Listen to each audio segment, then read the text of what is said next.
akreditasi bukan sekadar pas masuk tetapi ibarat dokumen keselamatan berteknologi tinggi. Yang lebih 1,500 delegasi hadir yang diketuai menteri-menteri luar dari negara anggota ASEAN, Timur Leste, Rakan Dialog ASEAN, negara peserta Forum Serantau ASEAN dan Rakan Dialog Sektoral ASEAN. Aspek keselamatan fizikal dan pengesahan identiti sudah pastinya menjadi keutamaan.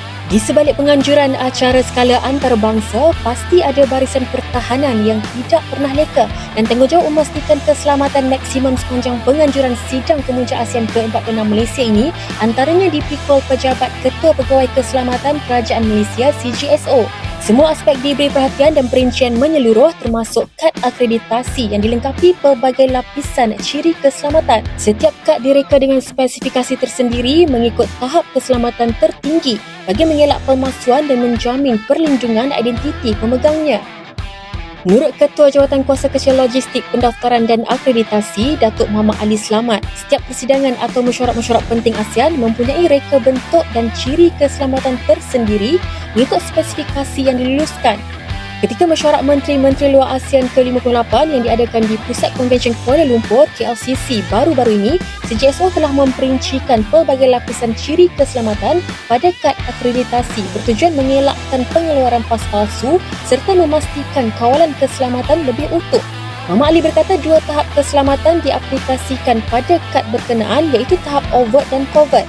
Tahap overt atau ketara membolehkan pengesahan secara visual antaranya nombor siri, kod QR, hologram keselamatan, sistem kod warna mengikut kategori serta elemen reka bentuk menyerupai wang kertas.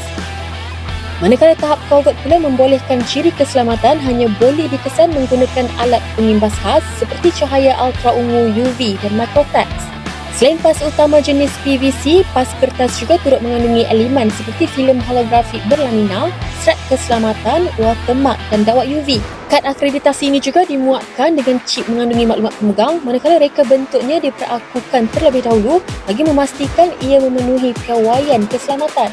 Katanya bilik operasi CGSO sepanjang persidangan juga menempatkan makmal mini bagi memeriksa ketulinan pas kiranya terdapat sebarang keraguan terhadap penggunaannya.